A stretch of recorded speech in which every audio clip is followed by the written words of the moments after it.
Tim. I'm Dan. We are Cut Copy. And you're watching Moshcam. My current favourite is Free Your Mind.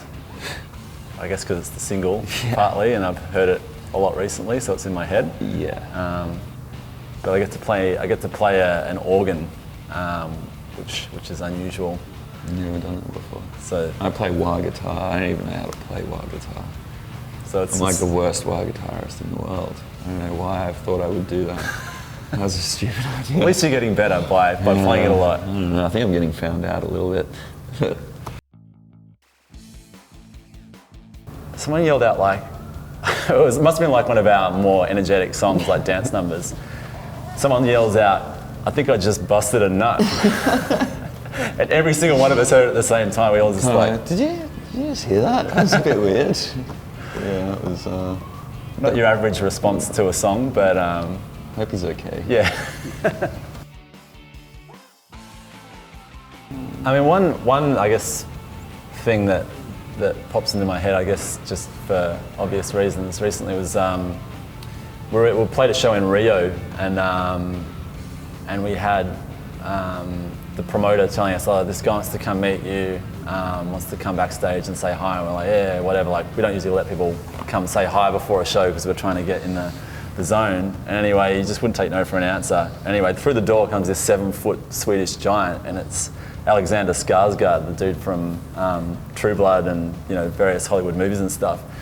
And he's just like, "I love you guys," and he's just like hugging us and just like would not stop talking about how much he loved our music, and he's telling us all these stories about how he first discovered us and all this sort of thing. So we ended up just like, he was there I think because his dad was shooting a movie, because his dad's a big Hollywood star, I guess, before him, and he'd just come to visit, but just happened to fortunately be there at the same time. So we ended up just having this crazy night, and where we're just like, we're going to be best friends forever kind of thing. And then, a couple of years later now, we just sort of contacted him when we were shooting our clip, and we're like, "This is a crazy idea, but do you want to be in our clip?" And he's like, "Sure, dude, let's do it." So it's amazing. He was a total pro. I mean, it was like a 17-hour day shoot, and he took it. And we'd never been on like a Hollywood set or even a television show set, and see like how that world kind of operates, and seeing an actor of that kind of stature kind of work, and just how seriously he took it. Like before every scene, he'd like ask us, or the director Chris, what was I feeling before I walked into this room? What happened in the scene before? How should I react to that now? And they'd have epic long discussions about it. So it was just amazing to see him take it kind of so seriously, and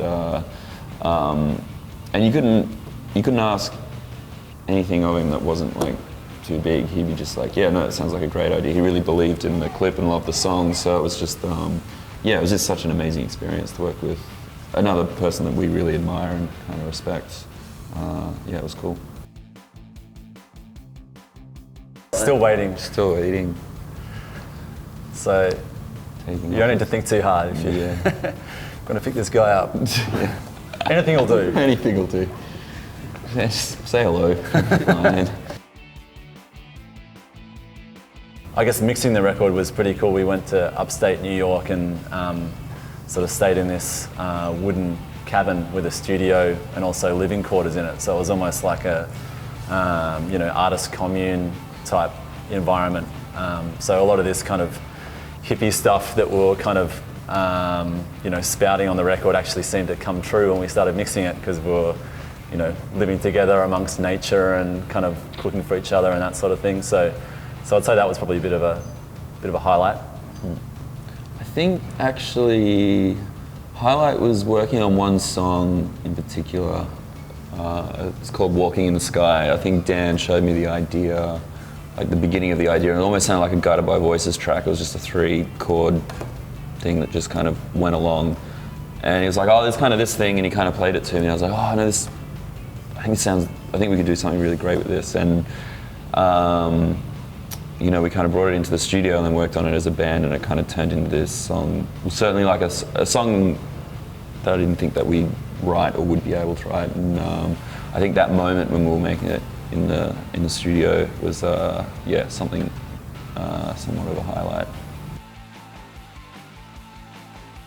We actually do a lot of stretching and yoga I think as our bodies get older and the touring on, living on buses and planes, it's just, our bodies don't recover too well. So we actually stretch a lot before shows, and then we have a go-to playlist for warming up vocals. Although I'm getting sick of that playlist, we've got to get some new stuff on there. Well, it's almost like it's turning into this DJ battle now, where I guess some of us are sort of more inclined towards, more singable stuff like maybe the Smiths or like, Steely Dan, yacht rock classics or that sort of thing.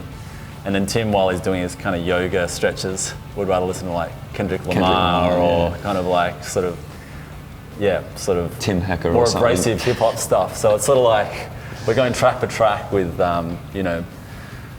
Steely Dan versus modern hip hop. It's kind of an interesting combination. Next record's going to be good. Yeah, I mean, I guess we're generally probably thinking back to favourites. At least for me, like the first time we went to Colombia was just a really weird, exceptional kind of set of circumstances, because I guess when we first went there, we weren't even sure whether we were going to get kidnapped or something crazy was going to happen, because that's probably our only association is like American films where that's where drug lords come from. So we were a little concerned, but then we got there. We were told we were like the first Australian band to be there for 10 years. I think In Excess was the first before that, and so that in itself was kind of amazing. But we played in this crazy location that was like it was like some billionaire guy that had created this theme park with like to scale like world monuments, so like the Colosseum, like the Eiffel Tower, and like Leaning Tower of Pisa, all these crazy things all in the one place. And that's where the concert happened. But to add to that, it was also Halloween, so everyone just goes nuts for Halloween. It's kind of like the Day of the Dead type thing for I guess Spanish culture or whatever, and it's sort of just people celebrate it like crazy. Like every single person was dressed up at our concert as like Kiss and aliens and kind of ghouls with heads cut off and stuff, and they're all like cheering for Hearts on Fire and stuff. It was pretty bizarre. Kylie Minogue was playing too. Oh yeah, and Kylie, she played. She played too, yeah. We're always pretty particular about lime wedges being cut at the right angle, and if they're not, there's hell to pay. Yeah. Mitchell, our drummer, is sort of like he's the lime wedge police. Yeah. So if things are incorrectly cut, or he'll be right onto them about that. So crazy tour stories. That time we got a full night's sleep. that was crazy. That was fun. That will never happen again. That will never happen again. It was a once in a lifetime. Yeah, it was like, touring the last record was so insane. It was like 180 shows in a year, so it was like a show every second day, and there were moments there where we went crazy. I went crazy. I thought I was dying at one point. I started calling my mum at 3 o'clock in the morning. It was in Zurich, I think. Zurich, and I just had like exhaustion or heat exposure or something, and I went nuts. Yeah. It was like you generally lose your mind just touring, because it's the most unnatural way to live. It's a very unnatural way to live, so every day is kind of crazy to me. Yeah. I've sort of got like the conducting of the audience sort of thing going. So yeah, definitely, I've made that a bit of a trademark. In the early days, I had this move called the cockroach, which involved like kind of rolling around on the ground with my legs kind of pointing up in the air and sort of moving quite fast. But I've moved on from that one, and now it's more about just orchestrating the crowd. And I don't know, have you got any? You've probably got a few. I don't know. Although you do have a move I've noticed where like usually riding on the ground with your guitar, often face down. It's almost like a reverse cockroach. Yeah, that's because I've like fallen over though, and I'm trying to cover up the fact that I've fallen on the ground. True. I'm just like, I'm doing this, and unfortunately that's not scripted either.